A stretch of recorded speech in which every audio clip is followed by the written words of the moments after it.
Team हमेशा से काफ़ी अच्छी रही, हम लोग भी बचपन से देखते आ रहे हैं, लेकिन तब जीत नहीं रही थी। लेकिन लास्ट 2 साल से आपके हिसाब से ऐसा क्या हुआ कि इस टीम ने अचानक से मतलब बहुत अच्छा खेल रहे हैं? मीडिया में निकला कि मैंने कोई छुपा के शादी की। भाई मैंने कोई छुपा के नहीं शादी की, मेरी फैमिली इन्वॉल्व थी, मेरे रिलेटिव्स थे, मेरे क्लोज वंस थे। तो I think you are blessed enough कि आपने लाइफ में बहुत जल्दी सक्सेस भी देखी, फिर डाउनफॉल थोड़ा बहुत हुआ, फिर अप हुए, फिर अभी थोड़ा बहुत ये चल रहा है, बट आई थिंक यहाँ से भी हो जाएगा। तो बुरा वक्त क्या सिखाता है? कि जब आपका बुरा समय आता है खुद ब खुद लोग चले जाते हैं। तो जैसे आईपीएल में सबसे पहली चीज़, एक आपको अमाउंट मिलता है जिस पे आप साइन होते हो ऑक्शन में, उसमें आई थिंक 18% जीएसटी कट के मिलता होगा या 20% ऐसा कुछ कट जाता होगा।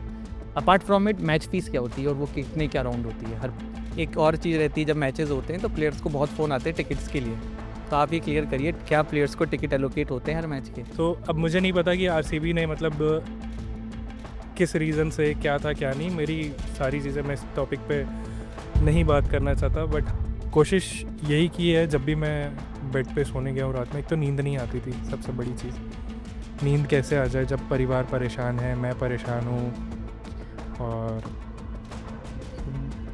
नहीं देखा जाता, सोचा भी नहीं जा सकता कि आप ऐसे सिचुएशंस में फंस जाओगे। हेलो यश भाई, स्वागत है आपका टॉक विद मानवेंद्र के इस पॉडकास्ट में। थैंक यू पाजी। भाई, जब हम इस पॉडकास्ट को शूट कर रहे हैं, इस समय आरसीबी जो है आईपीएल में टेबल टॉपर है और आपकी टीम है, तो कैसा फीलिंग है आपका और कैसा लग रहा है आपको?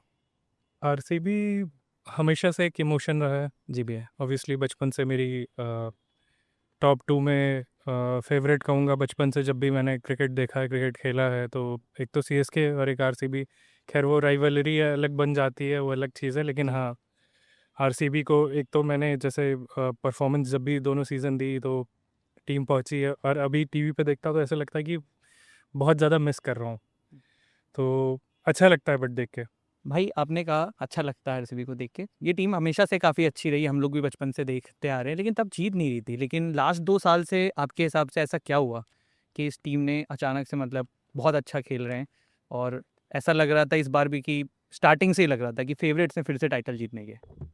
मेरे को लगता है कि जैसे किसी टीम को एक रेवोल्यूशन की ज़रूरत होती है किसी चीज़ को चेंज होने के लिए, तो कहीं ना कहीं आरसीबी में आप देखो हमेशा से बड़े प्लेयर रहे हैं, लेकिन होता है ना कि वो कॉम्बिनेशन नहीं बैठता था। जैसे कहीं ना कहीं बॉलर्स, बैटर्स आपके, और या तो फील्डिंग डिपार्टमेंट, आप सारे मिला के अगर देखो कहीं ना कुछ लैक हो जाता था। तो जब आपका कॉम्बिनेशन एक बन जाता है, तो मेरे को ऐसा लगता है कि ये पिछले 3 साल में जो मैनेजमेंट आई है, और कैप्टनसी देख लो आप, टीम का पूरा परफॉर्मेंस उठा के देख लो, एक अकेला कभी नहीं मैच जीता था। जी। जैसे ये नहीं कि आपकी डिपेंडेंसी बन गई है किसी टीम पे, ये रहता है कि कोई ना कोई परफॉर्म करेगा, किसी पे डिपेंडेंसी नहीं है।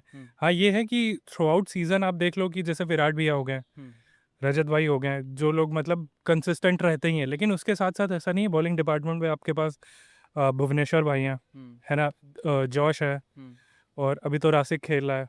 तो कॉम्बिनेशन ऐसा बन जाता है जैसे कृणाल भाई हैं, तो खैर अलग ही हो। फील्डर्स तो हैं ही हैं, टॉप फील्डर्स हैं। मेरे को लगता है कि आरसीबी की फील्डिंग लाइनअप तो बहुत ही अच्छी इस समय। आपने भाई ये जो बात बोली ना, इसी पे मुझे भी एक वीडियो याद आ रहा है, सोशल मीडिया पे काफ़ी चल रहा था कि फिल सॉल्ट जो है वो दिनेश कार्तिक को कह रहे थे कि you are doing your job very good, तो वो बोला कि नहीं ये मेरा काम है, तो उन्होंने बोला नहीं ये आपका काम नहीं है, बट आप अच्छे से कर रहे हो। हाँ तो थोड़ा डीके भाई के बारे में बताइए कि उनका इंक्लूजन एज ए मैनेजमेंट में कैसा चेंज किया? डीके भाई as a mentor, as a batting coach कह लो, या मतलब उनका स्टाइल बहुत फ्री स्टाइल टाइप है। जी। तो आप चाहे बॉलर हो, चाहे बैटर हो, चाहे कोई भी किसी भी डिपार्टमेंट में हो आप, तो आप उनके पास जाओगे तो ऐसा नहीं है कि आप इनपुट लेके नहीं आते। प्रैक्टिकली बहुत ज़्यादा स्ट्रॉन्ग है, और जैसे ऑफ द ग्राउंड इतना ज़्यादा उनका मतलब प्लानिंग प्लॉटिंग्स वगैरह इतनी ज़्यादा रहती है उनके पास, इतने विजन्स मतलब क्लियर रहते हैं, क्लैरिटी आपको इतनी अच्छी देते हैं कि ऐसा लगता है कि मतलब आप कुछ ना कुछ इनपुट लेके आए हो, तो आप ग्राउंड में जब जाओगे तो आपके पास ऑप्शंस की कमी नहीं रहेगी। तो एक होता है, क्योंकि जैसे मोस्ट ऑफ द प्लेयर्स क्या करते हैं कि जैसे आप इंटरव्यूज वगैरह में देखोगे कि वो कहते हैं कि मैं ये शॉट नहीं खेलता, बट डीके भाई क्या कराते हैं कि प्रैक्टिस में ही वो इतना स्ट्रॉन्ग करवा देते हैं इतनी सारी चीज़ें कि कुछ मेंटोरशिप की ज़रूरत होती है, तो पूरा उस तरह से अपना मतलब रोल वो निभाते हैं। यश भाई, Rajat Patidar as a captain, आप इनके बारे में थोड़ा बताइए।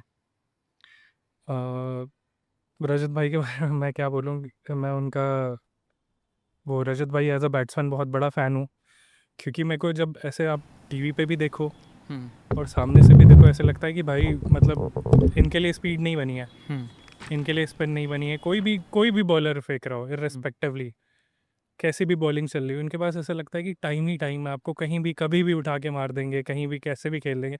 और शॉट्स ऐसे खेलेंगे जैसे होता है नहीं, स्लॉगर अलग होता है और एक प्रॉपर बैट्समैन जो खेलता है, कि मतलब आप कहीं खूबसूरत जिसको कहते हैं, जैसे रोहित भैया हो गए, विराट भैया, तो खूबसूरती जो देखो आप, बहुत ज़्यादा टाइम है। इवन एक बार तो जैसे ड्रेसिंग रूम में हम बैठे थे, तो विराट भैया ही ऐसा बोल रहे थे कि इसके पास बहुत ज़्यादा टाइम है जब ये बैटिंग करता है। और वो दिखता भी है ग्राउंड हाँ, में जब वो और खेलते हैं। रही बात उनकी कैप्टनसी की, कि पहले तो बैटिंग का फ़ैन था, बट जो उन्होंने डिसीजंस लिए हैं टाइम टाइम पे, जैसे बॉलिंग चेंजेस हो गए और बैटिंग में किसको भेजना है, कि क्या है, मेंटर से डिस्कस करके, कोचेस से डिस्कस करके, जो भी डिसीजंस वो ऑन स्पॉट है, तो इवॉल्व बहुत अच्छा हुआ। यश भाई, मैं भूवी भाई का पॉडकास्ट लिया था, तो मैंने उनसे आपके बारे में पूछा था, तो उन्होंने एक शब्द यूज़ किया था, टैलेंटेड। और वो मतलब उस समय था जब बहुत लोग उन सब चीज़ों पे जवाब नहीं देना चाह रहे थे। भूवी भाई को आप कैसे देखते हैं? क्योंकि यूपी का हर खिलाड़ी के लिए वो एक रिस्पेक्टेबल नाम है, आपके सीनियर भी रहे होंगे, तो भूवी भाई को आप कैसे देखते हैं? भुवी भाई से मेरी फर्स्ट मीटिंग थी, एज अ फ़ैन थी। मैं बहुत छोटा था, एक टूर्नामेंट होता था एस एन द्विवेदी, प्रयागराज में, ऑल इंडिया टूर्नामेंट, तो उसमें यूपी आई थी। आज से करीब होगा, जब मैं 8th क्लास में था, करीब it's more than 14 to 15 years पहले की बात है। तो जब मैं 8th क्लास में था, मैं स्टेडियम जाता था, मैंने देखा मतलब यूपी की टीम आई है। उस टाइम पे पहली पहली बार भुवनेश्वर कुमार का सिलेक्शन हुआ था आरसीबी में, और वो बाउंड्री पे फील्डिंग कर रहे थे, और मैंने मतलब बैठ के बस उन्हीं को देख रहा था। उसके बाद दूसरी मीटिंग मेरी हुई as a player, I think 2019 या 2020 का हमारा T20 टूर्नामेंट चल रहा था ट्रिवेंड्रम में। वहाँ पे मैंने सामने से भैया को देखा, उनसे बात की, मतलब ऐसा लगा ही नहीं कि, एक तो होता है फीलिंग आपका कि आप टीवी पे देख रहे हो तो आपका मुंह खुला रह जाता है कि मतलब कौन क्या है? बोलूँ, वो इमोशन उस समय नहीं समझ में आता, क्या पूछूं क्या नहीं। जब बात किया तो लगा भाई, इससे सिंपल और सॉर्टेड बंदा कोई हो ही नहीं सकता। और जैसा कि आपने कहा कि उन्होंने मेरे बारे में, अब भाई बहुत बड़ी बात है कि इतना बड़ा वर्ल्ड क्लास बॉलर अगर मेरा नाम ले रहा है कि मैं टैलेंटेड हूँ, तो बहुत बड़ी बात है। और अब क्या ही बोलूँ मैं उस बारे में। आरसीबी में भी जैसे डिस्कशंस होते हैं उनसे, और इवन मेरा वर्स्ट टाइम जब रहा है, तो ऐसा नहीं रहा है कि मेरा कनेक्शन उनसे टूटा है, उन्होंने खुद कांटेक्ट करने की कोशिश की है। हम्म।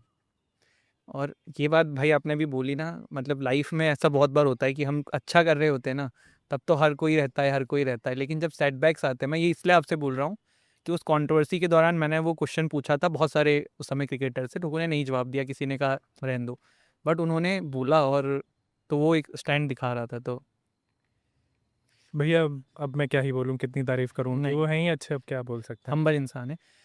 यश भाई, अभी जैसे आरसीबी खेल रही है, इस साल जब ये टीम बन रही थी, तो एक बहुत क्वेश्चन हर कोई ये कह रहा था कि लास्ट ईयर यार यश दयाल थे टीम में, तो बॉलिंग अच्छी थी और वो कमी खलेगी, और कहीं ना कहीं वो देखिए थोड़ी बहुत कमी रह रही है, ऑल्दो पूरी टीम अच्छा कर दे रही है, पर वो थर्ड बॉलर का प्रॉब्लम कहीं ना कहीं आ जा रहा है। बट आप ऐसे बाहर से रहते हैं, तो लगता है कभी कभी कि यार आई शुड बी देयर, या फिर मैं भी रहना चाहिए था? ऑब्वियसली अगर आप बाहर बैठे हो तो देख के बड़ा टीवी पे, कभी कभी क्या होता है कि मैं उठ जाता हूँ बीच में कि यार, लेकिन ये है कि अपनी टीम है। और दूसरी चीज़ ये कि उन्होंने अपनी टीम से निकाला भी नहीं, मुझे रिटेन लिस्ट में ही रखा। मेरा इवन मेरा रिप्लेसमेंट भी नहीं उन्होंने नहीं दिया। अभी तक अनाउंस किया, क्योंकि उनको हो सकता है कि मैं इंपॉर्टेंट पार्ट उनको लगा हूँ। नहीं। अब मैं ज़्यादा मिस करता हूँ, अब टीम मिस करती है कि नहीं वो तो खैर फैंस बताएंगे, आप बताओगे, लेकिन हाँ, लगता है कि मुझे वहाँ पे होना चाहिए। एक्चुअली भाई ना, इंडिया में मुझे ऐसा लगता है कि मीडिया ट्रायल बहुत ज़्यादा है, मतलब हम पूरे उसमें डिटेल में नहीं जाते हैं, लेकिन जो लॉ है, क्योंकि एज ए लॉयर मुझे पता है कि भाई कोई भी बंदा जब तक चीज़ें सिद्ध ना हो जाए तब तक वो नहीं है, he is not a criminal. But problem क्या है ना, कि मीडिया ट्रायल इतना हो जाता है कि बहुत सारे लोग इस प्रेशर में आके भी, जैसे आरसीबी का एक गुड वो मुझे लगा कि उन्होंने, जब आपका पूरा टीम चल रहा था, उन्होंने रखा आपको, उन्होंने ऐसा चल रहा था कि आप खेलेंगे खेलेंगे, फिर चलिए जो भी रीज़न रहा हो या उन पर प्रेशर रहा हो, बट कभी मैनेजमेंट ने आपको फिर भैया कांटेक्ट करने की भाई कोशिश करी? मैनेजमेंट से हमेशा मेरा थ्रू आउट कॉन्वर्सेशन रहा है। कभी उनकी कॉल आती है, कभी मैं कॉल करके कोई क्वेश्चंस पूछ लेता हूँ, मेरे को कोई डाउट होता है कहीं नहीं, डायरेक्टर से मेरी बातचीत है। और कोच से, इवन डीके भैया से भी मेरी बात हुई थी बीच में, तो रेगुलरली जैसे इंटरवल्स पे बात होती रहती है। कभी कनेक्शन टूटा नहीं था, ऐसा कभी कुछ रहा नहीं है कि मतलब कोई कम्युनिकेशन गैप रहा हो, सारी चीज़ें बिल्कुल क्लियर और सॉर्टेड है। भाई इसी बीच आपकी शादी भी हुई है, थोड़ा श्वेता भाभी के बारे में बताइए, कैसे मिले थे आप उनसे और कहाँ अचानक से हुआ ये? एक दिन हमने ऐसी पहले पहले एक दो न्यूज़ आई थी, पर उस समय किसी को ऐसा लगा कि अफवाह है भाई, इतनी बातें हो रही हैं, ये भी हो गई होगी। फिर उन्होंने शायद पहला पोस्ट डाला था जहाँ से ये चीज़ें आई, तो थोड़ा बताइए उनसे कैसे मिले और शादी कहाँ हुई, कब हुई? श्वेता से मेरी फर्स्ट मीटिंग दिल्ली में ही रही है, और इंटरनेट के थ्रू मैं श्वेता से मिला था। और जब मेरी उनसे मुलाकात हुई तो अब ऐसा अंदर से फीलिंग आई कि भाई मुझे ऐसी अच्छी लड़की नहीं मिल सकती। हालांकि बहुत सारी चीज़ें से वो कंटेंट क्रिएटर है, हम्म। तो आपने बोला मीडिया ट्रायल, मैं उसकी हम्म। बात कर रहा हूँ। और सोशल मीडिया इस समय इतना ज़्यादा एग्रेसिव है कि लोग कहाँ की कहानी क्या बना देते क्या नहीं, लेकिन मैं बहुत ज़्यादा क्लियर था कि भाई श्वेता नहीं तो कोई और नहीं।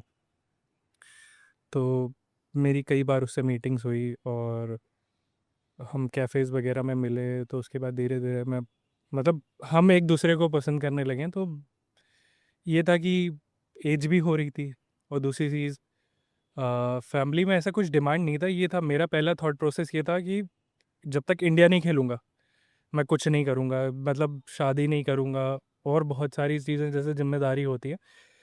बट ये हुआ कि इस लड़की को जाने नहीं देना है, ऐसे वाला हुआ कि भाई एक लड़की मिल गई, अब सेटल हो जाते हैं, बाकी लाइफ में उसके साथ चीज़ें तो पैरेलल करते चीज़ें रहेंगे। चलती रहेंगी। तो ऐसे स्टार्ट हुआ था। भाई जैसे भाभी अभी यहाँ पे है नहीं, बट एज ए वुमेन उन्होंने बहुत एक अच्छा स्टैंड भी रखा है, मतलब बहुत एक पॉजिटिव एस्पेक्ट भी था, प्लस एक बहुत जिगरा लगता है इस चीज़ में, क्योंकि देर आर लॉट ऑफ बातें जो आपके बारे में हो रही है, उस समय उन्होंने स्टैंड लिया, ये किया। तो मतलब एक बहुत ही अच्छे, ये इस समय जब ये चीज़ें आई तो मुझे, क्योंकि आपको मैं पर्सनली काफ़ी समय से जान रहा हूँ, तो मुझे एक अच्छा स्टेप लगा कि कृष भाई की शादी हुई है, ये चीज़ें हुई हैं। एंड आई होप यहाँ से चीज़ें आपके लाइफ में अच्छी होती रहे। ज़रूरी भी था कहीं ना कहीं, क्योंकि एक आपको एक लाइफ में एक डिसीज़न लेना पड़ता है। तो जब ये हुआ कि मैं आरसीबी को नहीं रिप्रेजेंट कर रहा हूँ इस साल, तो हम दोनों ने डिसाइड किया, फैमिली से बात की और शादी की। और जैसा कि मीडिया में निकला कि मैंने कोई छुपा के शादी की, भाई मैंने कोई छुपा के नहीं शादी की। मेरी फैमिली इन्वॉल्व थी, मेरे रिलेटिव्स थे, मेरे क्लोज वंस थे, तो मैं जिनको अपना समझूंगा जी, उन्हीं को बुलाऊंगा, ऑब्वियस सी बिल्कुल। बात है। और दूसरी चीज़, जब मेरे पेरेंट्स इन्वॉल्व हैं तो वो ये डिसाइड करेंगे किसको आना है किसको नहीं नहीं आना आना है। है ना। तो और दूसरी चीज़ ये कि जब मैं बिल्कुल क्लियर हो गया कि नहीं, हमारी जैसे बात होती थी कि पोस्ट करें ना करें वो एक अलग चीज़ है, वो मेरी और उसकी पर्सनल अंडरस्टैंडिंग है। बट हाँ ये है कि मैंने कोई छिपा के नहीं किया किसी और से, और शादी कोई छोटी चीज़ तो है नहीं, और दूसरी चीज़ कोई गलत काम तो कर नहीं रहे हैं, है ना। तो बस हो गया शादी, और अब देखते हैं। श्वेता मेरे बुरे टाइम में भी मेरे साथ रही है, और मैं होप करता हूँ कि मैं एज अ पार्टनर हमेशा मतलब हर सिचुएशन में खरा उतरूँ और साथ दूँ उसका। भाई बुरा वक्त लाइफ में क्या सिखा के जाता है? ऑफ कोर्स ये वाला, प्लस लाइफ में आप क्रिकेट में भी हमेशा तो ऐसा नहीं चल रहा होगा, कभी यहाँ होंगे कभी यहाँ होंगे। रिंकू भाई वाला एक इंसिडेंट है, छक्के खाए थे जब आपने, तो बुरा वक्त लाइफ में क्या सिखा के जाता है? और I think you are blessed enough कि आपने लाइफ में बहुत जल्दी सक्सेस भी देखी, फिर डाउनफॉल थोड़ा बहुत हुआ, फिर अप हुए, फिर अभी थोड़ा बहुत ये चल रहा है, बट आई थिंक यहाँ से भी हो जाएगा। तो बुरा वक्त क्या सिखाता है? बुरा वक्त काफ़ी सारी चीज़ें सिखाता है। What I have learn from these faces in life कि अब जैसे बहुत सारे आपको ट्रस्ट इश्यूज बन जाते हैं, है ना। तो मैंने लाइफ में ये देखा है कि कौन आपसे खुद ब खुद दूर जाता रहा है, कौन आपके साथ खड़ा रहा है आपके सिचुएशन में। तो वो चीज़, और दूसरी चीज़ ये कि आई एम ब्लेस्ड इनफ कि मेरे पेरेंट्स हमेशा मेरे साथ रहे हैं। मेरी दीदी जो पिलर की तरह हमेशा मतलब पीछे खड़ी रहती है कि कोई भी सिचुएशन हो जाए कैसी भी हो जाए, और वो हमेशा रहते हैं। और दूसरी चीज़ सबसे ज़्यादा ब्लेस इसलिए हूँ कि श्वेता मेरे साथ है, तो मुझे कोई प्रॉब्लम, इतनी सिचुएशन, कभी डिप्रेसिंग सिचुएशंस आ जाती हैं, कभी कभी थॉट प्रोसेस थोड़ा सा चेंज हो जाता है, बट ठीक है। जैसे अब मैं ग्राउंड में हूँ, तो मेरा सबसे बड़ा जब यहाँ पे आके प्रैक्टिस करता हूँ और ठीक लगता है बहुत ज़्यादा जब घर वापस जाता हूँ एक सैटिस्फैक्टरी फीलिंग लेके कि नहीं एटलीस्ट इतना तो हूँ कि मैं प्रैक्टिस करके घर जा रहा हूँ और अच्छा लगता है मुझे। तो मैंने 2 चीज़ें सीखी कि बहुत जल्दी किसी पे ट्रस्ट नहीं करना है और बहुत ज़्यादा किसी पे इन्वेस्ट नहीं करनी है चीज़ें। मैं फीलिंग की बात कर रहा हूँ, है ना? आप अपना डिसीज़न लो, लेकिन उसके लिए थोड़ा-सा टाइम लो। इतनी जल्दी किसी भी कंक्लूजन पे मत पहुँच जाओ। आप टाइम लो हर चीज़ पे और अपनी फैमिली को हर चीज़ में इन्वॉल्व रखो, हर चीज़ में। हमेशा कोई भी डिसीज़न हो लाइफ़ में, आपकी फैमिली आपके साथ, उनको हर चीज़ का पता होना चाहिए, आप क्या कर रहे हो, क्या नहीं कर रहे हो उनको। और अगर आप फैमिली में से किसी न किसी को उन चीज़ों में इन्वॉल्व रखोगे हर डिसीज़न में आपको, तो कभी आपको ऐसा नहीं होगा कि किसी चीज़ में आपको मतलब कि आप मुँह की खा गए। हुँ। कुछ ना मतलब अच्छा होगा, कभी गलत नहीं होगा आपके साथ।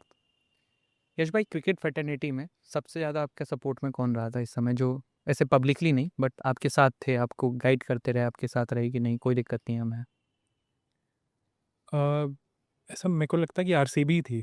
हुँ। आरसीबी पहले भी थी, आरसीबी कल भी थी और आरसीबी आज भी है। और क्रिकेट फ्रेटर्निटी में मैं स्पेशली मतलब किसी का नाम नहीं ले सकता, मैं खुद ही ऑफ टच था सबसे, हुँ। तो मैं दूसरे से क्या ही एक्सपेक्ट करूँ। लेकिन हाँ, ये है कि आरसीबी फैमिली और आरसीबी बहुत कम लोग रहते हैं। जैसे मैंने एक चीज़ देखा है जी, कि जब आपका बुरा समय आता है, खुद ब खुद लोग चले जाते हैं, सही है। कोई आपके साथ खड़ा नहीं होने आता। और तो और ना ही मैंने एक्सपेक्ट किया किसी से। और लाइफ ने कभी ना कभी मुझे वो रियल फेसेस तो दिखाना ही था। तो अच्छी चीज़ है कि फ़िल्टरेशंस हो रहे हैं, ऑब्वियस सी बात है, तो अच्छी बात है। यश भाई, मैं आपसे ना कुछ नाम लूँगा खिलाड़ियों के, इनके बारे में आपको बताना है। एक तो अभी हमारे ये 16 साल के बच्चे जो पूरे तहलका मचाए हैं, वैभव, आपने बॉलिंग डाली थी लास्ट ईयर उनको? हाँ, मारा था बहुत उसने? टैलेंटेड बच्चा है, मैंने कोशिश की थी कि यॉर्कर करूँ और होपफुली मैं बच के निकल गया था। तो काफ़ी प्रेशर होता है, चाहे छोटा बच्चा हो या कोई बिल्कुल एडल्ट एडल्ट प्लेयर हो बड़ा। बैटल ऐसा रहा है कि वैभव है, तो सभी देख रहे हैं टीवी पे भी कि वो क्या कर सकता है और उसकी एज पे काफ़ी बातें होती हैं, क्या है, क्या नहीं। लेकिन आप एक चीज़ देखो कि वो बहुत ज़्यादा टैलेंटेड है। इतना ज़्यादा टैलेंटेड है कि दुनिया का कोई भी बॉलर जब बॉलिंग करता है तो उसको डर लगता है कि भाई अगर आगे गिर गई तो भी दिक्कत है, पीछे पीछे गिर गिर गई गई तो भी तो भी दिक्कत है। दिक्कत है। तो उसके आर्क में नहीं आना चाहिए। तो बहुत ज़्यादा टैलेंटेड है वो। यश भाई, जैसे अगर मैं आपसे कुछ क्रिकेटर्स के भी नाम लेता हूँ, काइंड ऑफ रैपिड फायर है। इसमें आपको ये हम ये नहीं कर रहे हैं कम ज़्यादा कौन है, आपको ये बताना है कि अगर आपको ऑप्शन मिले तो आप इनको कौन सी बॉल डालेंगे बच के निकलने के लिए? ठीक है। एक बॉल पे 6 रन चाहिए हाँ जी। और आपको बताना है कि आप क्या ट्राई करेंगे, ठीक है? माही भाई को आप क्या डाल के बचने की कोशिश करेंगे? माही भाई को बचने के लिए ऑब्वियस सी बात है उनके आर्क से दूर रखना पड़ेगा। तो मैं कोशिश करूँगा कि बॉडी में यॉर्कर डालूँ। पोलार्ड को? पोलार्ड को वाइड यॉर्कर। कोहली भाई को? टफ क्वेश्चन है। Slower, back hand slower. Hardik? Hardik भाई के लिए बैक हैंड स्लोअर थोड़ा सा आर्क से बाहर। ओके। पुरन, निकोलस पुरन? पूरन के लिए सिंपल यॉर्कर, क्लासन? आर्क से बाहर वाइड यॉर्कर। शिवम दुबे? शिवम दुबे कोशिश करूँगा बाउंसर मारने का। रिंकू सिंह? रिंकू सिंह उसका भी बैट स्पीड अच्छा है, तो मैं कोशिश करूँगा कि बाहर वाइड यॉर्कर डालूँ। यश भाई, अगर अभी हम एक टाइम मशीन लाएं और वो वापस से उस ओवर पे लेके जाएं जहाँ पे वो 5 छक्के पड़े थे, तो आपको क्या लगता है कि उस समय आपसे क्या गलती हुई थी कि अभी अब आप उसको रेक्टिफाई कर सकते हो, या आप देखते हो तो वो प्रेशर की वजह से रह गया था, बट अभी आपको लगता हो बे ये डाल देता तो बच जाता? लाइफ में क्रिकेट में इफ एंड बट तो लगे ही रहते हैं, ऑब्वियस सी जी बात जी। है भाई। मेरे पे अगर टाइम मशीन होती, जी भाई। मैं पीछे जाता, तो कब का ठीक कर चुका होता है, दुनिया को पता भी नहीं चलता कि ये सिचुएशन किसी और यूनिवर्स में होता मैं। एक मतलब फनी वे में मैं आपसे पूछ रहा हूँ कि जैसे आपका अगर उसको देखते हैं अपने उस ओवर हाँ, को, तो आपको क्या बहुत लगता मिस्टेक्स की थी मैंने, बहुत ज़्यादा मिस्टेक्स की थी। मैं टाइम ले सकता था और बहुत सारी चीज़ें टाइम ले सकता था, अलग डिलीवरीज देख सकता था। लेकिन हाँ, ये है कि जब आप उस सिचुएशन में, ऐसा नहीं है कि मैं कई बार नहीं आया हूँ है? और कई बार आ चुका हूँ उससे पहले। लेकिन हाँ, ये था कि उस दिन मेरे को ऐसा लगा कि बस यहाँ से बच के निकल रहा हूँ। बट वो नहीं होना चाहिए किसी भी प्लेयर के अंदर ऐसा। उस सिचुएशन से मुझे ये लर्निंग हुई कि जब भी उस सिचुएशन में आया तो मैंने कभी, अब जैसे उसी के नेक्स्ट ईयर माही भाई। CSK के अगेंस्ट वो जब टाइम आया तो छक्का खा गया था मैं। मेरे दिमाग में ये चल रहा था, कई बार मैं इंटरव्यूज़ में ये बोल चुका हूँ, क्योंकि यही चीज़ें मेरे साथ चल रही थी कि मैं जब वापस जा रहा था छक्का पड़ गया, तो माइंड में मैं ये सोच रहा था कि यार मेरे साथ ही क्यों होता है ऐसा, और किसी के साथ क्यों नहीं होता, मैं ही क्यों फंस जाता हूँ हमेशा सिचुएशन में। अच्छा बैट्समैन खेल रहा होता है हाँ। जिताने वाली सिचुएशंस में, जहाँ पे मैं भी जितवा सकता हूँ, लेकिन मैं क्यों नहीं जितवा सकता। लेकिन फिर विराट भैया आते हैं, उन्होंने सोच समझाया, और उसके बाद आई थिंक शायद बॉल भी चेंज हो गई थी, और ग्रिप अच्छी हुई, स्लोअर पड़ी, फिर वो कैच हो गया। तो सिचुएशन वैसे बनती है कि, बट हाँ, एक सबसे बड़ी बात उस सिचुएशन में ये थी कि मैं वहाँ से हार सकता था, लेकिन दिल बड़ा होता है तो आप बहुत सारी चीज़ें कर सकते हो, है ना, आपका जिगरा बड़ा होता है। तो मैंने वहाँ से फिर हार के बारे में नहीं सोचा, मैंने कहा कि सिचुएशन में रहते हैं, अच्छा करते हैं, तो यहाँ से मैं हीरो भी बन सकता हूँ। मैंने वो पॉजिटिव लिया, फिर बॉल उठाई हाथ में, फिर बॉलिंग की, फिर उसके बाद जो हुआ वो कहीं ना कहीं भगवान भी चाहते थे कि मैं करूँ उस सिचुएशन में और अपनी टीम को मैच जिता के दूँ। वो हुआ और मैं खुश हूँ बहुत। उस समय वो मैच मैं देख रहा था ग्राउंड से, तो मुझे बहुत दुख हुआ था क्योंकि आई एम CSK फैन। लेकिन भाई वो आपने बहुत अच्छा ओवर डाला था, और मैं CSK फ़ैन तो मैं भी हूँ, धोनी भाई का फ़ैन तो मैं भी हूँ। जी मेरी 2 बार उनसे मुलाकात हुई थी। एक बार जब मैं पहली बार IPL खेल रहा था, तब मैं उनसे ऑटोग्राफ लेने गया था। फिर उसके बाद अभी पिछले सीज़न जो चेन्नई में हम लोग का ओपनिंग मैच था, हम्म, उसमें भी मैं उनसे मतलब थोड़ी देर बात किया, बैठा उनके पास। तो बात करके आपको जो रिलैक्स फीलिंग होती है, ऐसा जो एंजाइटी होती है थोड़ा-सा बड़े प्लेयर से, जो बहुत लेजेंडरी प्लेयर्स होते हैं उनसे मिलने में, तो एंजाइटी कहीं न कहीं कम हुई। और दूसरी चीज़, फिर उनसे बैठ के मैंने बात की, और सबसे बड़ी चीज़ मुझे लगा था कि वो मुझे नहीं जानते होंगे, बट जब वो सामने से मिले, हाय यश कैसा है और all the best for the season, तो मुझे लगा कि यार भैया मुझे जानते हैं, तो इससे बड़ी बात और क्या हो सकती है, बीइंग अ फैन। अभी यश भाई उनके रिटायरमेंट का भी चल रहा है। कल शायद ऐसा लोग कह रहे हैं कि वो जो 2 मिनट हमें ग्राउंड में उनके दिखे हैं वो आखिरी हो सकते हैं। मतलब माई भाई का हमेशा से ही ऐसा रहा है, बड़े काम कंपोजर हैं। बट वो ऐसे इंसान कैसे, मतलब हम लोग जो देखते हैं उन्हें, मैं उनको जैसे रिलेट करता हूँ तो मैं धोनी मूवी से करता हूँ। लाइक उनकी वो मूवी मैंने 300 बार देखी लाइफ में। जब भी मैं डल फील करता हूँ मूवी देख लेता हूँ। लेकिन हमें नहीं पता कि एक्चुअल में लाइव वो जब रहते हैं तो कैसे। लेकिन जो भी मिलता है उनके बारे में पॉजिटिव कहता है। तो आपके सबसे कैसे ह्यूमन बीइंग है? मेरी जितनी बात हुई है, और जैसे अब प्लेयर टू प्लेयर डिपेंड करता है, और भी प्लेयरों से जैसे बात हुई है, तो कभी आप ये नहीं सुनोगे कि माही के भाई के बारे में या धोनी भैया के बारे में कभी ये नहीं सुनोगे कि कुछ अजीब सुन लिया हो आपने, या कुछ ऐसा होता है कि वो जैसे ऑन द फील्ड हैं वैसे ही ऑफ द फील्ड भी हैं। वो आपसे आराम से ही बात करेंगे, और अच्छे से बात करेंगे, आपको समझाएंगे। कोशिश वो ये करते हैं कि जैसे जब आपसे बात हो ना, कैमरा दूर रहे, तो वो खुल के बात कर कर पाते हैं, लेंगे। है ना। कैमरा आ जाता है, बहुत सारी चीज़ें आदमी फिर सोच समझ के बोलता है, हालांकि फ़िल्टर नहीं है, बट फिर भी तो नहीं नहीं, आजकल हर मेरी जगह जितनी उनसे कैमरा भी बात लगे हुई हैं। है, भैया बहुत ज़्यादा हम्बल हैं, बहुत ज़्यादा अच्छे से बात करते हैं, और कभी कोई ऐसा नहीं होता कि अनसेटिस्फैक्ट्री मतलब फैक्टर रह जाता है कि आप मतलब यार बात नहीं हो पाई उनसे, ऐसा कुछ नहीं। बस भी रुकती है धोनी भैया के लिए। फिर अब जैसे दूसरी टीम के बंदे लाइन लगाए हुए हैं, ठीक है, बस रुकी हुई है, होटल भी जाना है, खाना भी खाना है, लेकिन भैया बैठे रहते हैं कि हाँ जब तक सब मिलके नहीं चले जाएंगे। फिर वैसा है होगा। यश भाई, अभी जैसे सभी क्रिकेटर्स की बात हो रही है, आप हमेशा से आरसीबी में अभी काफ़ी समय से हैं। विराट कोहली एक ऐसा नाम है जो हर किसी को मतलब लगता है कि ऐसे हैं ऐसे हैं। उनके बारे में कुछ कुछ बातें अलग भी चलती हैं, कुछ अच्छी बातें भी होती हैं। लाइक मैं आपको एक एग्जांपल देता हूँ, मैं नाम नहीं लूँगा। एक क्रिकेटर हैं, अभी आईपीएल खेल भी रहे हैं, तो उनसे मेरी बात हुई तो उन्होंने कहा कि फ़ोटो खिंचाई लेकिन हेडफोन भी नहीं निकाला उन्होंने। But then there are lot of people जो कहते हैं कि ग्राउंड में विराट भाई से जो सजेशन मिलता है, जो चीज़ें मिलती हैं, वो अलग लेवल की होती है, अलग बात करते हैं। तो कैसे ह्यूमन है विराट कोहली? आपको पता है कि सोशल मीडिया पे क्या बातें चलती हैं, कैसे क्या रहता है, कैसे ऑपरेट होती हैं चीज़ें, और नेगेटिव जो न्यूज़ होती है, पॉजिटिव न्यूज़ कैसे क्या फैलती है। मैं वो सब के बारे में बात नहीं करता, लेकिन हाँ, जितना मैं भैया को जानता हूँ, भैया बहुत ज़्यादा फ़नी गाय हैं, हर किसी से बात करते हैं, जितने भी टीममेट्स होते हैं उनको कंफर्टेबल फ़ील कराते हैं। और जित मैंने जो मेरी गेम से जो रीडिंग रही है, मैं ऑन द ग्राउंड बात करता हूँ, ऑफ द ग्राउंड अभी आप करूँगा। तो जैसे ये लगता है कि भैया का माइंड कंप्यूटर है, उनको पता है क्या होने वाला है, कैसे होने वाला है, सिचुएशन में किस ओवर में कितनी विकेट गिरने वाली है। तो इतना एक्सपीरियंस हो गया है, इतना एक्सपीरियंस है उनको कि जैसे अगर आप किसी सिचुएशन में फंस गए तो आप भैया से पूछ सकते हो कि भैया मैं क्या करूँ नेक्स्ट। वो बताते हैं बहुत अच्छे से कि क्या करना है क्या नहीं, कई ऑप्शंस भी आपको देते हैं। ऑफ द फील्ड बहुत ज़्यादा फ़नी है और हर किसी से मजाक करते हैं। अब जैसे मैं पहली बार आया था तो थोड़ी सी खींच रहे थे, टांग खिंचाई चल रही थी मेरी, बट ठीक है, कोई बात नहीं।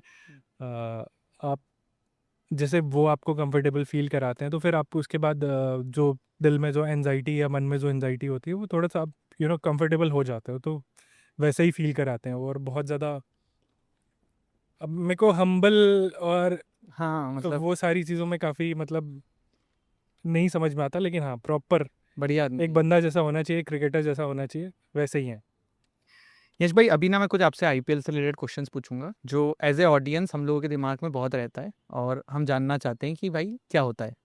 तो जैसे आईपीएल में सबसे पहली चीज़, एक आपको अमाउंट मिलता है जिस पे आप साइन होते हो ऑक्शन में। उसमें आई थिंक 18% जीएसटी कट के मिलता होगा या 20% ऐसा कुछ कट जाता होगा।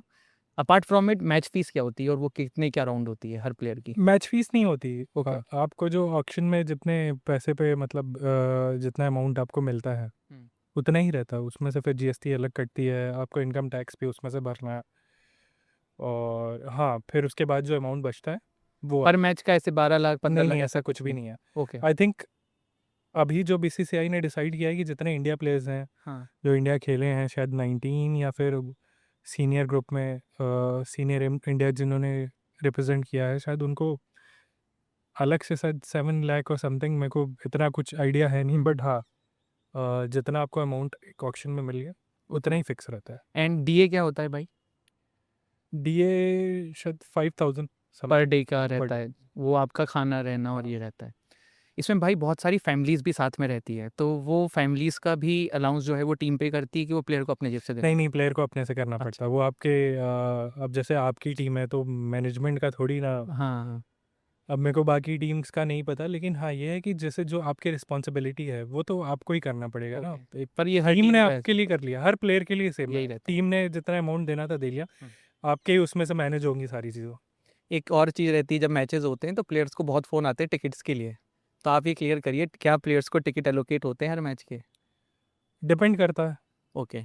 अब जैसे आरसीबी में एक रूल है कि आप 2 नॉर्मल टिकट्स आपको मिलते हैं और 2 वीवीआईपी लाउंज वाले टिकट मिलते हैं। अब आप इसमें कितने लोग को, आपके पास 100 लोग के फ़ोन आ गए हैं, हाँ। आप किसको किसको मैनेज करोगे? इंसान को क्या लगता है, टिकट नहीं जैसे देते। नॉर्मल इंसान क्या है, आपको नहीं जानता होगा लेकिन आप पे फ़ोन आ जाएगा कि भाई मुझे टिकट चाहिए, और आप लग जाओगे। हाँ। हर प्लेयर इसी में लगा हुआ है कि यार टिकट्स मिल जाए, मतलब मेरे जानने वाले हैं, मेरे रिलेटिव्स हैं, मेरे फ्रेंड्स हैं, वो मैच देखने आ रहे हैं। तो प्लेयर्स क्या करते हैं, आपस में मैनेज करते हैं कि भाई तेरा आज कोई बंदा नहीं आ रहा तो मुझे टिकट दे दे, हाँ। भाई तेरे फैमिली से कोई नहीं है तो मुझे टिकट दे दे। अब फॉरनर्स के तो ज़्यादातर वैसे कोई रहता बहुत नहीं। कम जैसे रिलेटिव या फिर फैमिली हम्म। मेम्बर्स आ गए हम्म। तो ठीक है, वरना मैनेज करना पड़ता है आपस में टीम में। बट हाँ ये है कि आरसीबी में ये है कि आपको ज़्यादा से ज़्यादा, और वो भी डिपेंड करता है ग्राउंड पे। जैसे हम फिरोज कोटला पे खेल रहे थे अरुण जेटली स्टेडियम में, वहाँ पे नहीं मिला था हमें, मुझे 2 नॉर्मल मिला था, जबकि मैंने उनसे बोला था कि मेरे 6 फैमिली मेम्बर्स आ रहे हैं तो मुझे इस मैच में थोड़ा सा ज़्यादा टिकट चाहिए। बट इतनी वो ऑक्यूपेंसी से उस पर डिपेंड करता है। और जब आप किसी और ग्राउंड में जा रहे हो किसी और टीम के अगेंस्ट मैच खेलने, तो आपका मैनेजर सामने वाली टीम से मैनेज करता है ओके। टिकट्स। तो होम ग्राउंड पे थोड़ा तब भी इजी है। होम अवे ग्राउंड पे ग्राउंड पे इसलिए टफ है क्योंकि चिन्ना स्वामी है ओके, वहाँ है ना, पे तो और वहाँ पे आई थिंक लाउंज की टिकट तो इम्पॉसिबल है, नेक्स्ट टू कर्नाटका इम्पॉसिबल में है। भी अभी नियम बन गया है कि एमपीस के लिए फ्री करना है, वहाँ पे एक और चीज़ें आ गई हैं। हाँ, बहुत सब सारी चीज़ें हैं। बहुत सारी इम्प्लीमेंट्स या चेंजेस हुए हैं, वो मेरे को नहीं पता इस साल के। जी जी। लेकिन हाँ जैसे टिकट मैनेज करना होता है तो फिर आपस में ही प्लेस तो करते हैं। प्लेयर्स के लिए बेसिकली ये है कि इट्स नॉट, हम लोगों को दूर से बुरा मान जाते हैं कि यार इसने नहीं करा है, लेकिन पॉइंट ये है कि उनके लिए भी इजी नहीं रहता है। हाँ अभी जैसे एक अब बात आपने जिक्र कर दिया है, तो लखनऊ में एक मैच हुआ था, जी वो सिंदूर ऑपरेशन से पहले जी जी जी जो कैंसिल हुआ था, जी हमारा जी लखनऊ से जी मैच था। जी। हम लखनऊ में थे, तो मैंने मेरे इतने फैमिली मेम्बर्स आ गए, सबका फ़ोन आ गया। तो ये था कि लखनऊ में मुझे मैच दिखा के मतलब फ्री हो जाना है कि हाँ ठीक है। घर से मेरे ताऊ जी लोग और पापा मम्मी, मतलब बहुत सारे लोग, हाँ, बगल में ही और है। रिलेटिव इतने सारे। अब जैसे कोई बनारस से आ रहा है, कोई बोल रहा है कि मैं दिल्ली से आ रहा हूँ, कोई कहीं से किसी ना किसी शहर से, तो सब आ रहे हैं। तो मैंने किसी को मना नहीं किया। मैंने कहा कि लखनऊ में एक काम करता हूँ, मैं खुद खरीदता हूँ टिकट और खुद दूंगा। सो मैंने बुक माई शो पे खुद टिकट खरीदी, करीब मोर देन लाख। मैंने घर आई थिंक पेटीएम पे मैंने टिकट अरेंज की, फिज़िकल टिकट निकलवाई, और उसके बाद सबको डिस्ट्रीब्यूट कर दिया। फिर बाद में ये हुआ कि मैच ही नहीं हुआ। शायद रिफंड आ गया होगा, रिफंड आना था क्योंकि हाँ, बीसीसीआई ने बोला था कि रिफंड आ जाएगा, हाँ। बट ऐसा हुआ था मेरे साथ ये क्योंकि आप सिचुएशन। नहीं करेंगे तो लोगों को लगेगा भाई ये भाव खा रहा है, टिकट करना है। लास्ट में मैनेजर को वापस करनी पड़ी थी कि आप टिकट फाड़ नहीं सकते, या मतलब वो ले जा नहीं सकते। जब आप टिकट वापस करोगे फिजिकल, तो आपको पैसे मिलेंगे। ठीक है भाई। भाई अभी हम कुछ बॉलर्स का नाम लेंगे जो आई थिंक अभी इस आईपीएल में बहुत अच्छा परफॉर्म कर रहे हैं। आपको इनके बारे में कुछ, आपको इनकी स्ट्रेंथ बतानी, रैपिड फायर टाइप है, ज़्यादा नहीं, छोटा छोटा, ठीक। बुमराह भाई के बारे में। 360, आई थिंक उनको तो सब कुछ आता है भुवी भाई। ऑब्वियसली, और एक स्मूथ वर्जन जिनको सब कुछ आता है। रबाडा। रबाडा, आप कह सकते हो कि पेसी। सिराज भाई। सिराज भाई भी मैं कहूँगा बहुत अच्छे T20 फॉर्मेट के बॉलर। अर्शदीप। काफ़ी एक्सपीरियंस हो गया है, और जैसे यंग बर्ड्स जितने भी हैं इंडिया में, तो मेरे को लगता है कि one of the best left arm fast bowler अभी करंट, स्टार्क। लेजेंड। तो बेसिकली यश भाई आपको 4 बॉलर खिलाने हैं, तो अभी आप देखिए कि इसमें आप 3 स्पिनर रख, मतलब 2 स्पिनर रखना चाहते हैं, 2 फास्ट बॉलर खिलाना चाहते हैं, ऐसा। जसप्रीत बुमराह, ठीक है। मोहम्मद सिराज, ठीक है। भुवनेश्वर कुमार, कृणाल पांड्या। ठीक है। अभी आपने कुणाल भाई की बात ही करी है, उनका भी इस बार बहुत अच्छा सीज़न जा रहा है, और एक उन्होंने वो नई बाउंसर भी निकाली है। थोड़ा उनके बारे में बताइए भाई, क्योंकि उनका भी एक रिडेम्पशन हुआ है। मतलब मैं ऐसा नहीं बोलूँगा प्लेयर हमेशा से अच्छे रहे, बट जब वो एलएसजी में थे तब थोड़ा सा उस समय लो चल रहा था, बट अभी वापस से उनको अपॉर्चुनिटीज़ मिल रही है, आरसीबी बैक भी कर रही है। तो थोड़ा भाई कुणाल भाई के बारे में बताइए। बहुत सॉर्टेड, चिल, और किसी भी सिचुएशन में ना घबराने वाला बंदा जो होता है वो है कृणाल भैया। काफ़ी बातें होती हैं उनसे बैठ के ऑफ द मैच, जब हम अपने आई थिंक टीम रूम जो होता है उसमें जब भी जाते हैं, या जैसे भैया यही बोलते हैं कि जैसे अगर बात करना है तो कभी भी आ सकते हो। तो जैसे मैंने उनसे मैच के बारे में पूछा था कि आप क्या सोचते हो, कैसे आप बैटिंग में जब जाते हो, क्या आपका माइंडसेट होता है। जैसे सपोज 5-6 डाउन हो गए हैं, उसके बाद 70 समथिंग चाहिए 20 या 30 बॉल पे, और या तो बॉलिंग में जब भी आपको या तो पावर प्ले के ओवर्स निकालने हैं, और या तो फिर मेन सिचुएशन में जैसे आप विकेट ले लेते हो, तो क्या माइंडसेट रहता है। तो उन्होंने यही बोला, सिंपल, बहुत ज़्यादा कॉम्प्लिकेट नहीं करना है, बहुत ज़्यादा सोचना नहीं है, और इतना एक्सपीरियंस है। मतलब उन्होंने ये चीज़ नहीं बोला, तो जो मैंने ऑब्ज़र्व किया कि उनको इतना एक्सपीरियंस है कि उनको पता है कि मैं इस ओवर को कैसे ऑपरेट कर सकता हूँ, बैट्समैन से मुझे अहिट कैसे रहना है, और जैसे मेरे को कब बाउंसर मारनी है, कब उसको, जैसे अब सपोज़ वो आगे निकल के खेलना चाह रहा है तो मार दिया एक बाउंसर, फिर वो उसके दिमाग में रहेगा कि दूसरी भी बाउंसर आ सकती है ना। और आप पेस भी देख लो, 122 123, शायद 126 की भी बाउंसर मारी थी इस बार। तो बैट्समैन फिर थोड़ा एक माइंड में चला जाता है तो उसकी वजह से काफ़ी वो पूरा अपना एक्सपीरियंस यूज़ करते हैं। यश भाई, जैसे क्रिकेट है, अब लाइफ भी है, सारी चीज़ें हैं, तो एज ए क्रिकेटर कभी कभी डिफ़िकल्ट हो जाता है क्या, personal life, professional life, cricket, सबको एक साथ मैनेज करके चलना?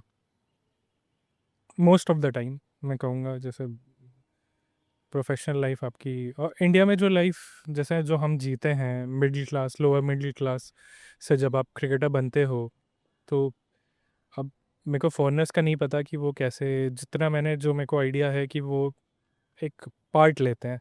हमारा क्या है कि हमारे क्रिकेटिंग करियर में ऐसा लग मतलब हमें यह है कि क्रिकेट एक लाइफ है हमारे लिए, ऑब्वियसली, जो कि है ही है, क्योंकि क्रिकेट नहीं तो कुछ और नहीं।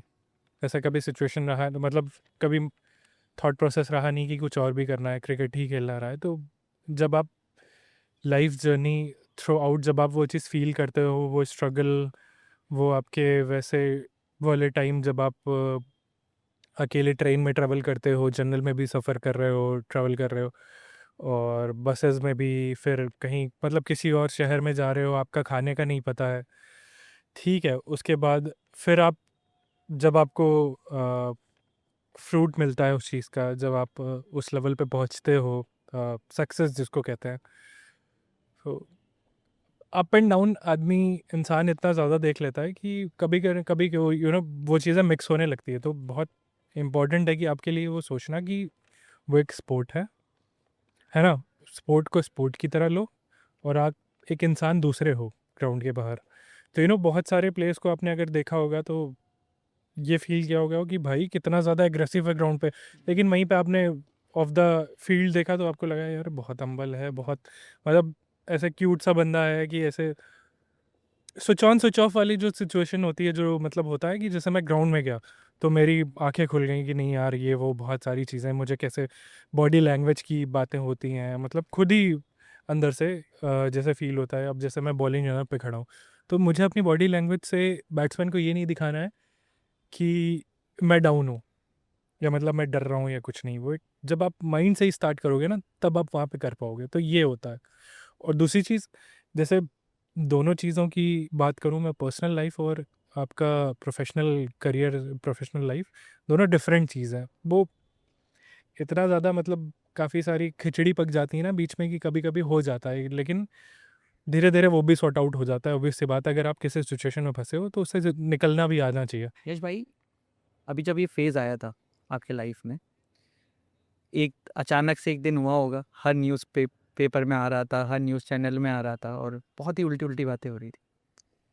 तो मतलब ऑफ कोर्स बुरा लग रहा होगा, चीज़ें लग रही होंगी, और मैं इसको देखिए मतलब थोड़ा इस सेंस में भी लेता हूँ कि जो ज़्यादा पॉपुलर होते हैं ना, उनको डिफेम करना थोड़ा ज़्यादा ईज़ी है आज की डेट में, इस दुनिया इंडिया के अंदर स्पेसिफिकली। और बहुत बार ऐसा होता है कि जब कोई आगे बढ़ रहा होता है तो उसको नीचे धकेला जाता है। अभी ऐसा एक एग्जाम्पल आ रहा है समीर रिजवी का भी, मतलब मुझे नहीं पता किसने किया क्या किया, बट देर आर थ्योरीज की किसी ने ज़बरदस्ती उनका कन्वर्जन का थ्योरी कर दिया है, या ये सारी चीज़ें कर दी है।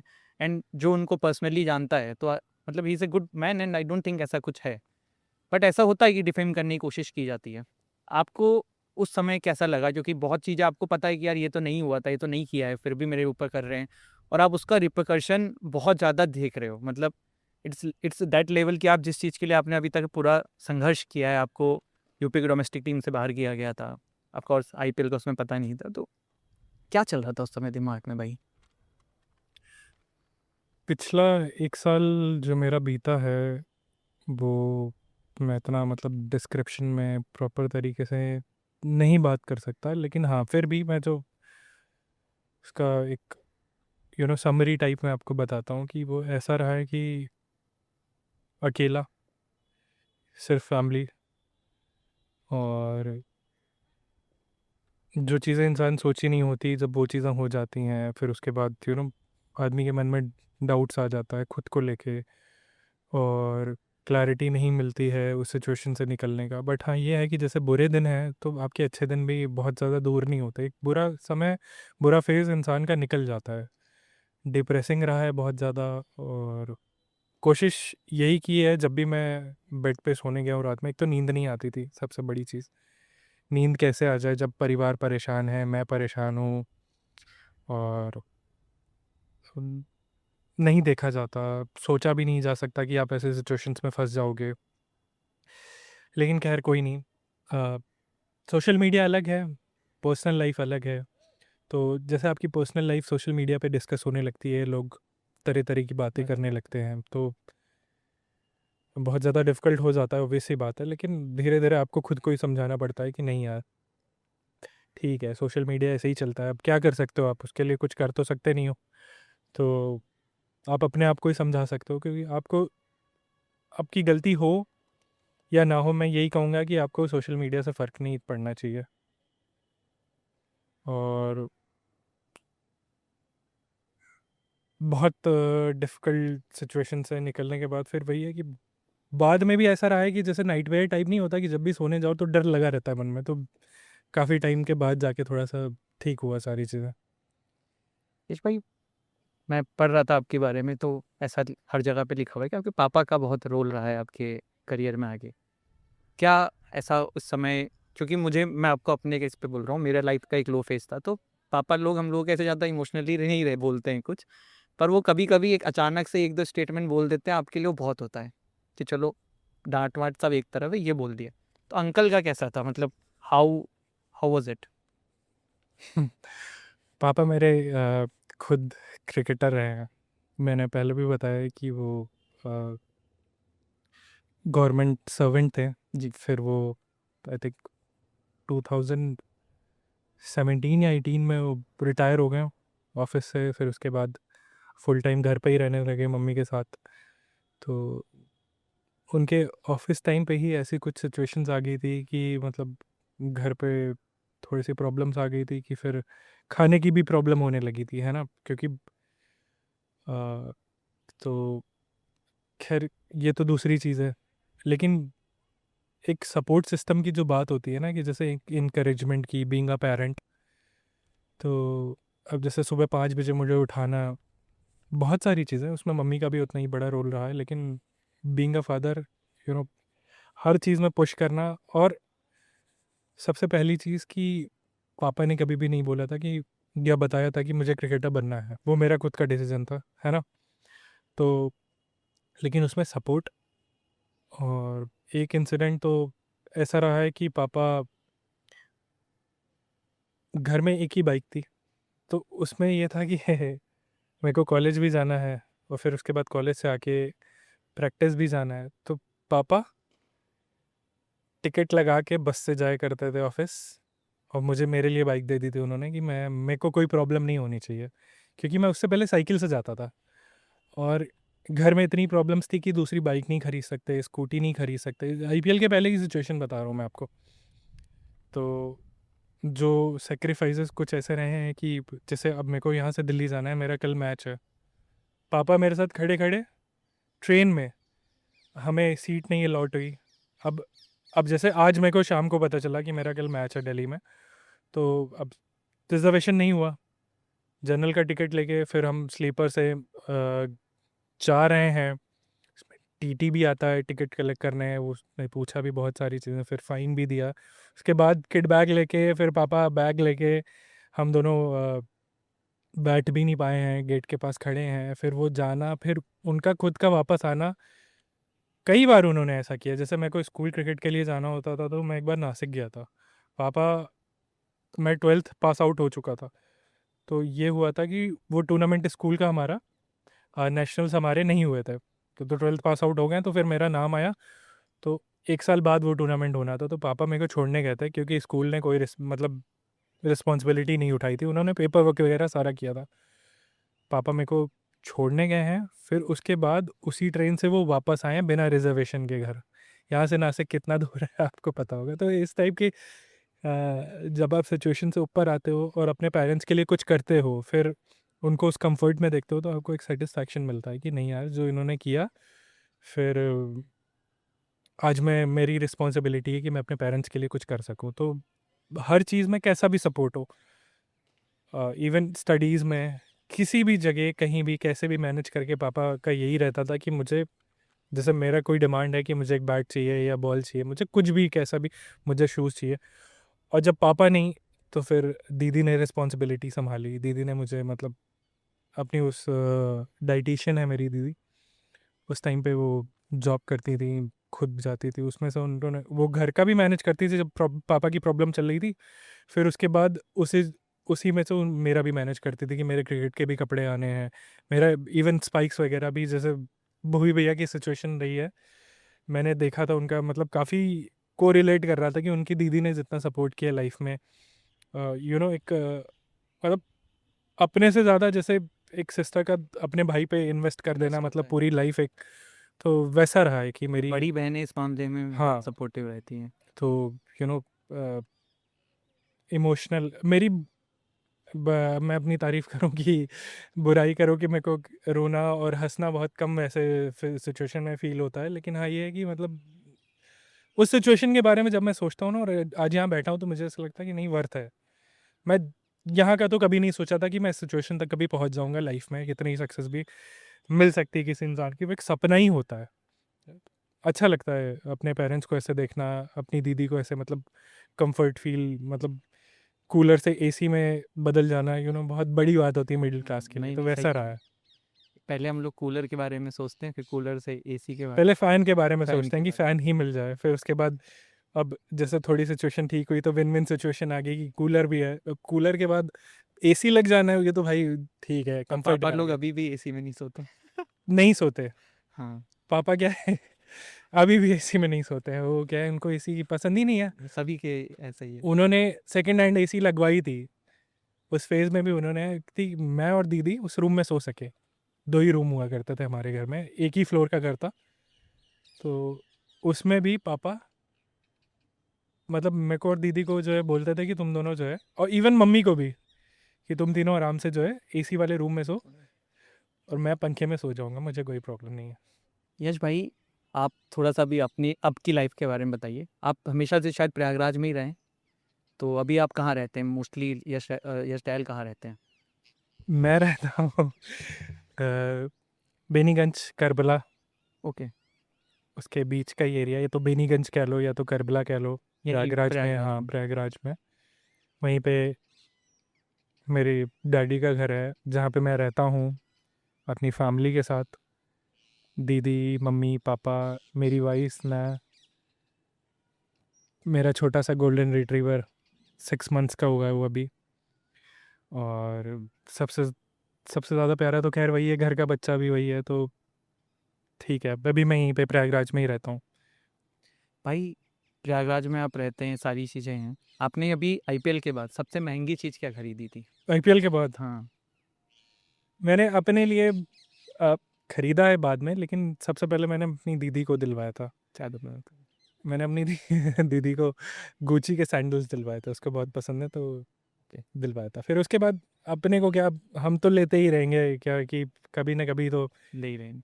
जैसे नया नया आप जैसे अमाउंट आता है, फिर आप सोचते हो कि अरे यार ब्रांड्स के बारे में, फिर आप जानते हो, तो जब नॉलेज आती है धीरे धीरे तो फिर आप ख़रीदना स्टार्ट करते हो। तो लेकिन मैंने स्टार्ट किया दीदी से, फिर पापा मम्मी, फिर मैं, घर में किन चीज़ों की ज़रूरत है, जैसे आपके पास एक 4 व्हीलर होना चाहिए, घर ठीक है कि नहीं है, वैसे तो फिर उसके बाद अपने लिए तो इंसान लेता ही रहता ही है। रहता। प्लस क्रिकेटर्स को मैं देखता हूँ, मतलब कि काफ़ी हाँ सारी ब्रांड्स ऐसे ही कपड़े वपड़े तो मिल ही जाते हैं, तो वो भी हाँ। चीज़ें रहती हैं। मैंने, लेकिन हाँ हाँ, मैं बताता हूँ, मेरे पास रोलेक्स की वॉच है, अब मैं ये नहीं बताऊंगा कौन सा मॉडल है, ठीक है, ठीक है। मैंने वही लिया है सबसे तो महंगी वो तो चीज़ आपने अभी तक। इन्वेस्टमेंट किया है, वो तो इन्वेस्टमेंट ही घड़ी कर तो लो आप। काइंड ऑफ इन्वेस्टमेंट ही हो जाती है। यश भाई, क्रिकेटर्स जो हैं, जितने भी हैं आज की डेट में, सब यंग क्रिकेटर्स हैं, सब खा रहे हैं, कमा रहे हैं। आज की डेट में क्रिकेट में, आईपीएल में बहुत पैसा भी है। तो कुछ सजेशन दीजिए उनको कि भाई भटको नहीं, थोड़ा सा पैसे वैसे संभाल लो, क्योंकि समय एक जैसा नहीं रहता और यह हर फेज़ में है। जैसे अभी बड़ा सबसे कुछ ज़्यादा दूर नहीं जाएँ तो हम एक एग्ज़ाम्पल लेते हैं, भुवी भैया को देखिए आप।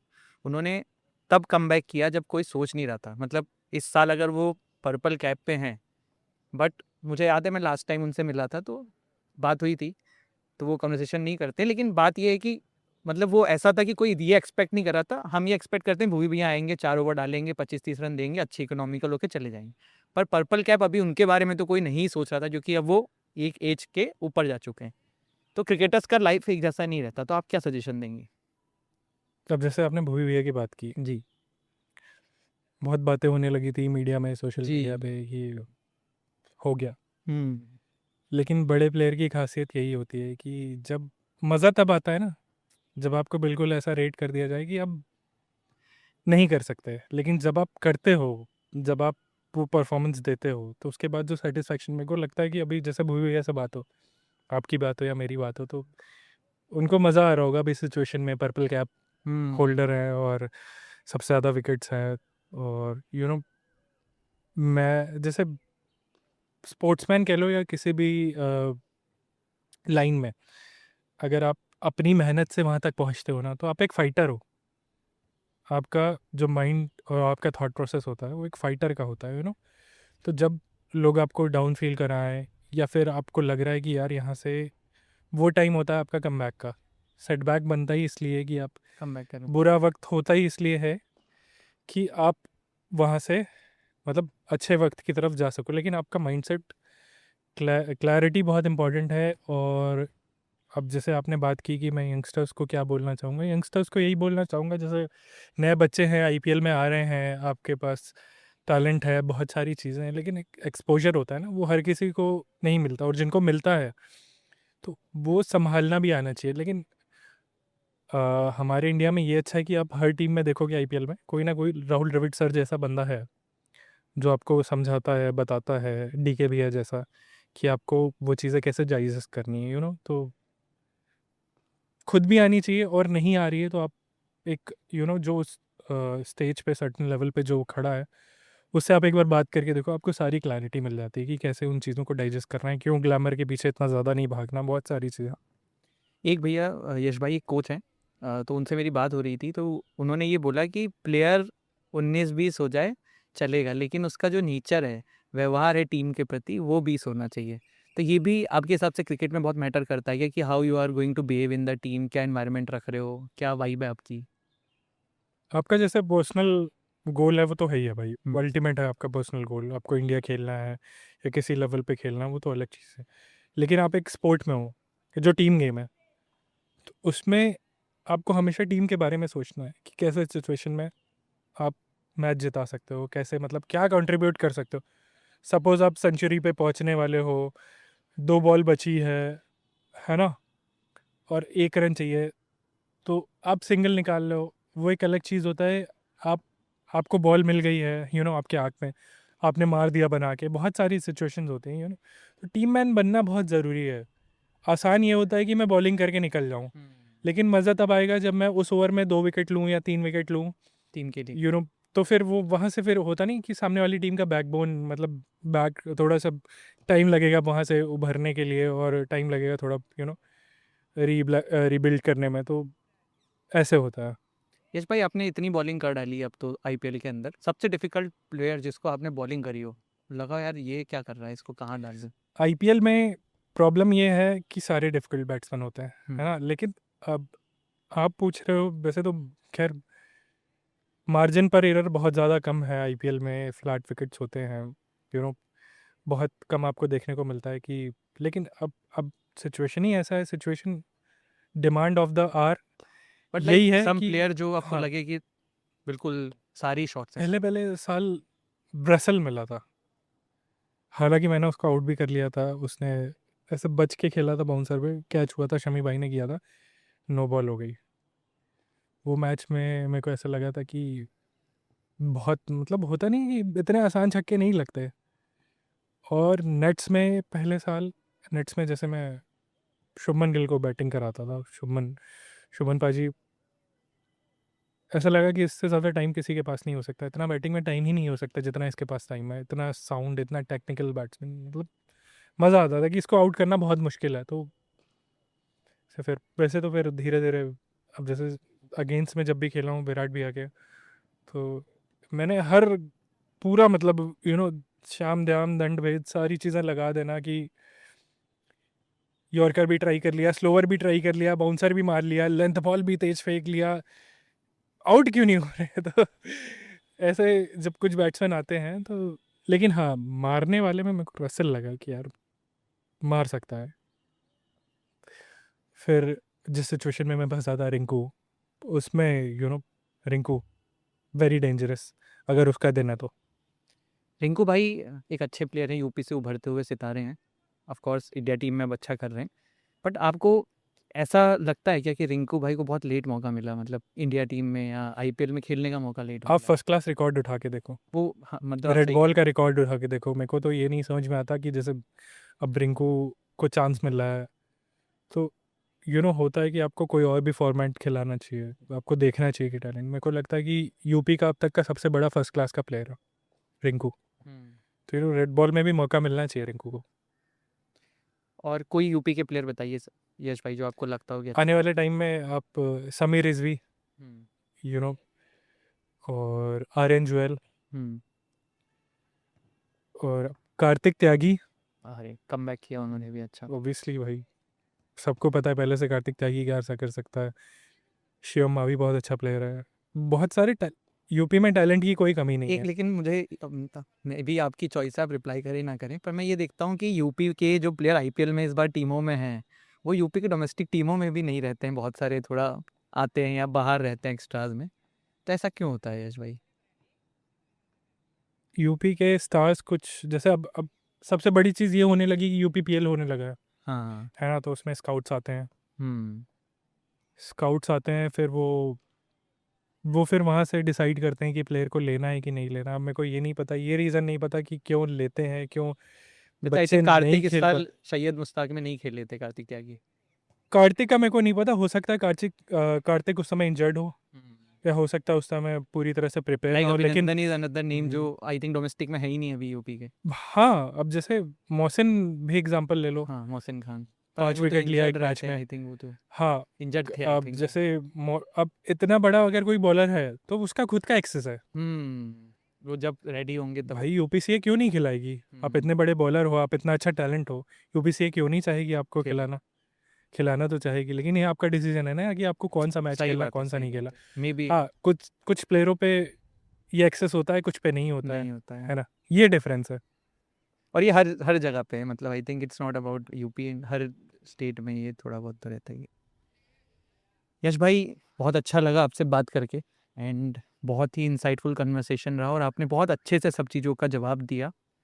मतलब मैं आ रहा था जब इस पॉडकास्ट के लिए, तो मुझे लग रहा था कि कैसे, जब बहुत सारी चीज़ों से आप ऐसे बच के निकल जाएंगे, बट आपने सभी चीज़ों का जवाब दिया। और आई रियली विश कि जल्द से जल्द हम आपको ग्राउंड में देखें, आप आरसीबी की जर्सी में दिखें, इंडिया की जर्सी में दिखें। आप वहाँ तक पहुँच ही गए थे। लास्ट में यश भाई, जाते जाते कुछ भी आप बोलना चाहें हमारे दर्शकों को, कोई भी बात आपके मन में हो जो आप कहना चाहें, please go ahead. First of all, I want to thank you पाजी कि आप आए, इतनी गर्मी में आपने शूट किया। आप भी बैठे। Thanks for having me here. जी भाई। और ऐसा कुछ नहीं है कि मैं कुछ स्पेशल ऐसा कहना चाहता हूँ, लेकिन हाँ, ये है कि लाइफ ऐसे ही चलती है। आपका। कभी आप डाउन फील कर रहे हो, तो कभी आप बहुत ऊंचाइयों पे हो। तो जैसे कि हमारा पॉडकास्ट है, हम यहाँ पे बैठे हैं, बहुत गर्मी में बात कर रहे हैं, पसीना आ रहा है, लेकिन करना है। अब मेरे को एक चीज़ अच्छी लगी आपके बारे में, कि आप आए, बहुत रैंडम पॉडकास्ट है हमारा, देखते हैं कैसा जाता है ये। और मैं होप करता हूँ कि आप और भी बड़े बड़े स्टार्स के साथ आप बैठो, उनसे पूछो, उनसे बात करो, आगे बढ़ो इस लाइन में, और खुश रहो। बाकी व्यूअर्स के लिए यही कहूँगा कि फॉलो करें, लाइक करें आपको आपके चैनल को। और लाइफ में बस एक रूल है कि चिल रहिए, इतना ज़्यादा टेंशन मत लीजिए, कब क्या हो जाए कुछ नहीं पता। तो आप बस अपने पेरेंट्स को खुश रखिए और खुद खुश रहिए, और कुछ अच्छा करिए लाइफ में। कुछ एक ही लाइफ मिली है आपको, कुछ ऐसा करिए कि मतलब लोग याद करें आपको, यही कहूँगा। थैंक यू सो मच यश पाजी। भाई। Thank you.